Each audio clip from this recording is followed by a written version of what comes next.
How to change chat theme on Instagram. In this video, I'll be showing you the quick and easy method to change the chat theme into any theme on Instagram. Do watch the video till the end so that by the end of the video you'll learn how to do it. Without any further ado, let's dive right into the video. First of all, open Instagram app and then make sure to log in or sign in to your account. Once you reach on this page, you have to select the chat icon at the top right corner to access your chat section. On this page, you need to select any chat where you want to change the chat theme off.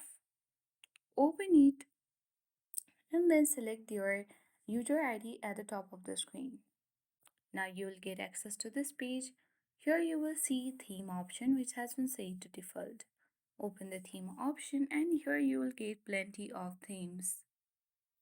When you scroll down to the bottom of the screen, you will see many variety of themes. You can choose any one as per your choice. For now, let's select the Pride one and let's go back to the same page of this chat. You need to refresh this page once. As you can see that we already have successfully changed the chat theme into Instagram into Pride one. You can also change it to anyone as per your choice. So that's how we do it. I hope this video was helpful. Thank you for watching and see you in the next video.